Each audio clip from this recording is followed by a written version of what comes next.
YouTube users are 44.8 crores. Facebook users are 41 crore. Instagram users are 21 crore. And Twitter users are 1.75 crores. This is a good number. We are very happy about it. Indian users are using these platforms and they are also making good business case.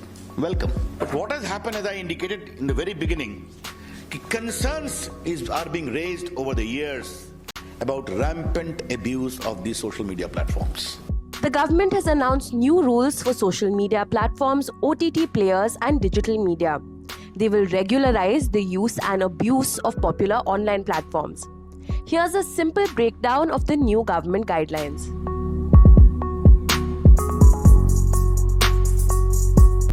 These rules, which are called the Information Technology Rules for 2021, apply not just to social media firms and intermediaries, but they also apply to digital media websites, news websites which have come up in the last few years and are online only.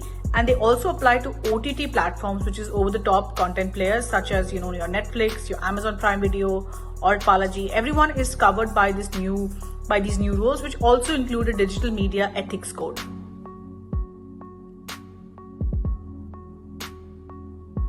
The government said that they've put out these laws because they felt that there's some regulation which is needed for social media companies.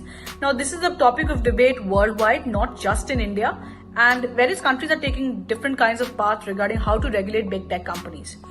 The government says that they've been receiving a lot of complaints about, women being harassed, their photos being shared, people being defamed on the internet, and nobody seems to be doing something about it.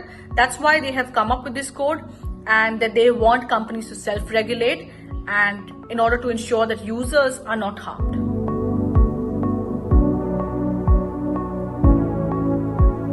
Now, with regard to social media intermediaries, the rules are actually taking away some of the safe harbor that they've typically enjoyed under the IT Act and holding them more accountable for the content that is uploaded on these sites by their users. With regard to social media intermediaries, the rules are actually making a distinction between what is a significant one and what is a regular social media intermediary. Now, the number which will decide who becomes a significant social media intermediary has not yet been decided by the government, but it's likely to be someone with more than 50 lakh users. That will mean that most players will actually be covered under the significant social media intermediary part of the rules. The rules also call for social media intermediaries to have a grievance officer, a compliance officer, to have monthly reports or showing whether they've complied with some of the complaints that have been against them. It basically says that users can raise issues if they feel that there is content which is against them, which is defamatory, and basically says that social media intermediaries cannot host content which is raising questions about the integrity of India, about the security of India, content which is sexually explicit, content which harms women, harms children.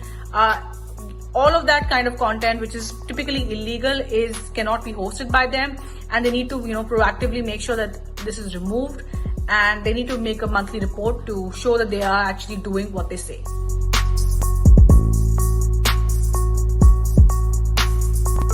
Companies will also have to remove any prohibited content within 36 hours of receiving a notice from the government agency. Remember, this includes content which is threatening security of India, which is harming children, harming women, is racially or ethnically objectionable, deals with gambling, promotes money laundering. So any of that which is contrary to laws of India, that content will have to be removed within 36 hours of a notice from the government.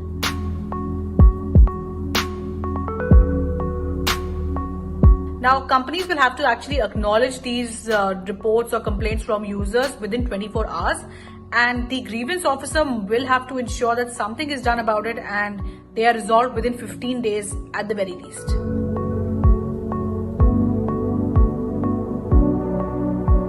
Well, for one, they will have to give the originator of a message if and when the need arises for such issues.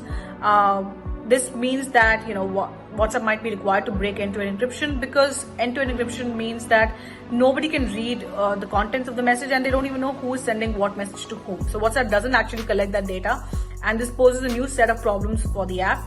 Remember, it has over 500 million users in India, and it's still very popular despite the whole uproar over the privacy policy. Again, we'll have to see how WhatsApp actually adapts to these new rules and what it will mean for other end-to-end encrypted apps such as Signal, which was also gaining popularity in India.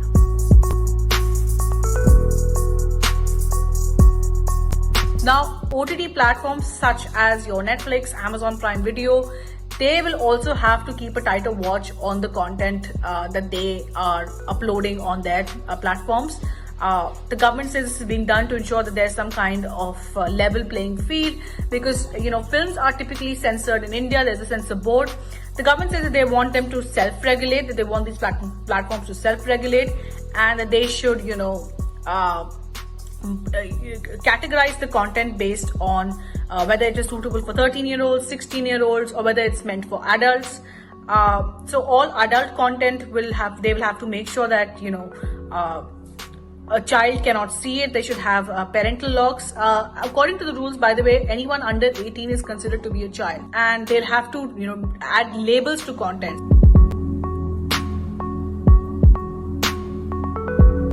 With regard to users, the rules are designed to empower users. If you feel that your content has been unfairly blocked on, say, a particular platform, you can raise a issue with the grievance officer around this. Companies will be required to tell you what they've done on the basis of your complaint as well. So all of that might actually help users. Now, if you find that someone is posting content, say for women, if their personal photos are being shared on a platform, they can actually raise a complaint to the platform and say, hey, you need to do something about it, and even eventually demand that was something actually done about it. Did the company even comply with these with the complaint? Because very often users don't know who to turn to when, say, intimate pictures of them are being shared on a platform, or say rumors are being spread about them. So in that way, it can empower users.